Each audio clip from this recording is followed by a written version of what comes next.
Lalnu Ropuiliani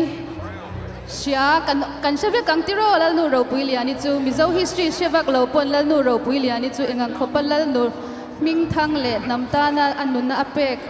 a Ropuizia chu kan shacheu ome voina hian lalnu Ropuiliani ti hla karon sedonani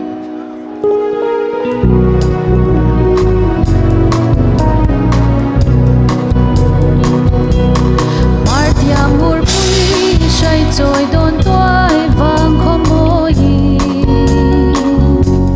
chim tiang reng pui chui thang van pui lal lu thaya alo lo le ni le thakara leng lanu khwana sam sui in an leng e chim tlang moi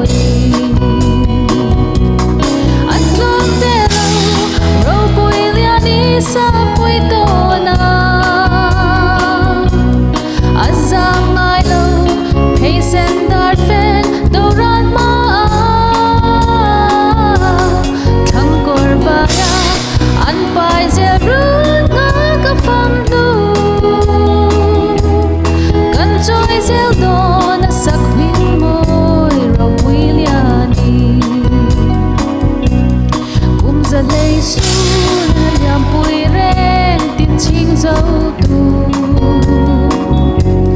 sa pui mi ril thái coi zia chia làm môi tin nghe tai suy tua rem không nghe thiam sáng dấu và lên tê mi sang ram chan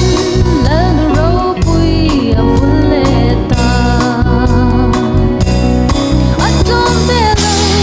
Ropuiliani sa pui tona azang ngai lo pay sen dar fe do ran ma thang kor ba ya an pai je run nga ka pham nu kan choi zel do na sak min moi Ropuiliani mur zong sa vai lian to nan ding zo om lo an shan na tlang tin khoa tin tui am hem zo an shil lal dang lung liani zong an em ngai lo shen thi ron ban ta mo lung du mut yang choni Ropuiliani sa pui tona azang ngai lo pay sen dar fe do ran ma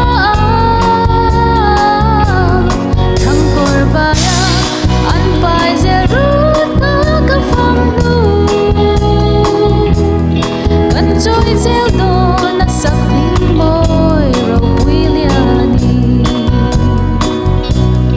pam chan na an pai boya puna ai chuan thing ser sa ta lamang le lo nam man dar kha choi moi no it la nam u chang le thar ya aram le nam tar pui na fam pui ta